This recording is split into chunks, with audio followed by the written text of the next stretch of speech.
guys, I'm Binti Love Seekers. I'm your host, Binti Love. I'm an entertainer, an entertainment reporter reporting on the news here in Maryland, D.C. and other. Take this time out right now and hit that subscription button down below. Okay, let's get into it, guys. So I am reviewing The Basketball Wives. It's season 11, episode 11 of L.A. Yes. Okay. So point number one, let me just comment and say I just love Jackie's charismatic personality. Yes, she's she's very funny. She's a little bit older than the rest of the girls, but I love that because I think it gives the other girls like, okay, I'm all right. I'm already over here. I'm not as old as Jackie, but I'm over here with a woman of Jackie's age, and she keeps herself up. She has her businesses, and she's a role model to the other girls, I think, because they kind of like, they're saying they're all basketball wives, which have like, it's a different type of club of women and wives. Okay, moving on to point number two. Let me report.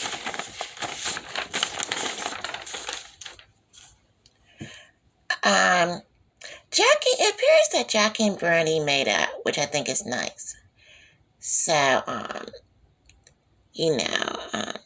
all the lovely ladies, they're VH1 on Basketball Wives.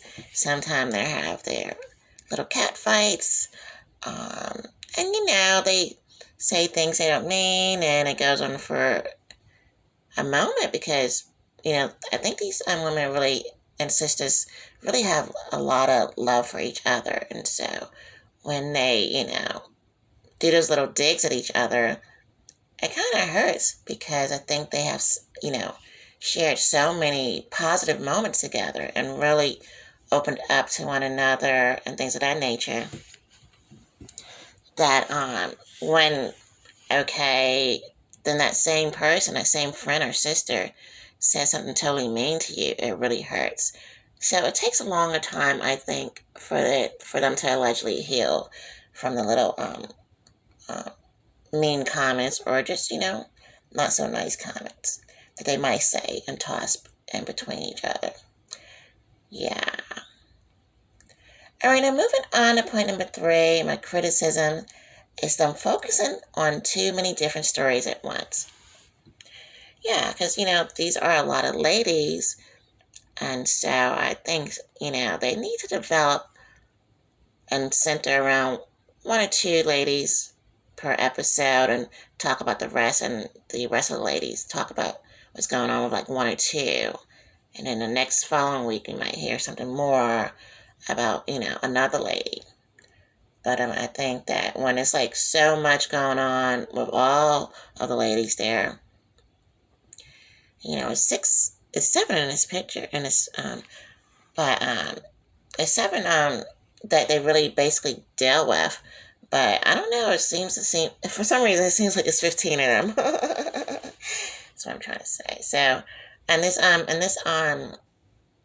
episode is like 7 of them. I think they're dealing with, but it seems like it's 15 of them and things of that nature.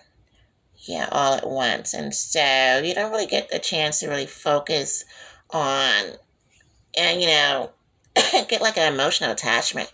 Because you kind of feel like you're like with them and stuff like that. And you're kind of like watching them and you're like, yeah. So I like when they focus more on like one or two stories at a time each episode. So that would be my criticism. Yeah. Yeah, okay. So now also moving on to the MVP moment, point number 4. MVP moment is the most valuable player moment. And it really was seeing Jennifer and her fiance on screen together. So, Jennifer, she has a new fiance. And I like Jennifer him. It's like, I've never seen her this happy. Right, guys? So she seems to be very, very happy.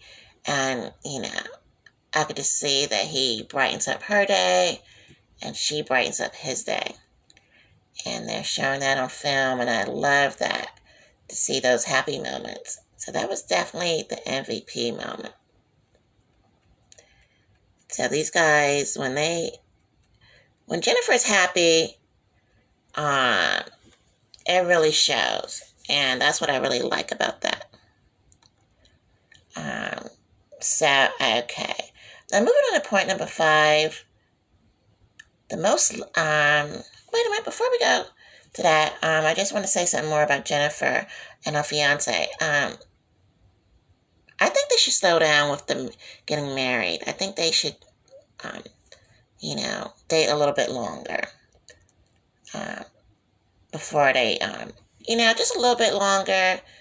I feel like they might be, not rushing, but, like, really get to know each other more. But whatever they want to do, and floats their heart, floats their boat, it's okay with me. Okay, now, point number 5, the most loving moment is Brooke getting a memorable tattoo regarding,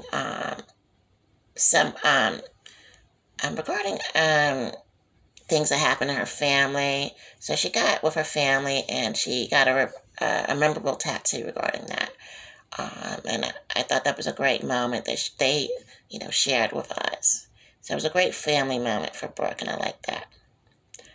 And that was the most loving moment. Okay, guys. Now, do you think this is a research moment or a teachable moment? Let's take a look. It's Michellebilove now. Is this a teachable moment or a research moment? Here at the Binti-Love Podcast, viewers try to guess which one it is with the Binti-Love Podcast. Is this a research moment or a teachable moment, guys?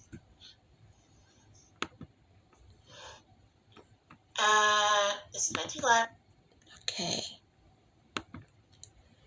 Okay.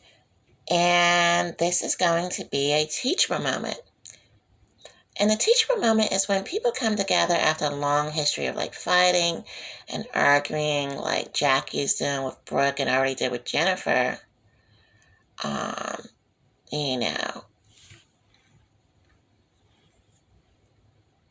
It basically, it makes it harder for them to come together. So I feel as though let's limit the arguing, because you can tell it's a lot of love, because they keep trying to talk and work it out, and their feelings are so hurt. So I think that when you're angry at someone, try not to get angry at people that you love. And if you do get angry, try to hold your words. Because it's hard to say a lot of mean things to people and then expect them to forgive you, right? Okay, so that was that. Now, yeah, so basically, if you like that girl's, I love her she's sang, I love her reviews, I want to send her some cash, then you can cash at me at $Michellebilove. That's $Michelle, Bilove. And also, you can catch me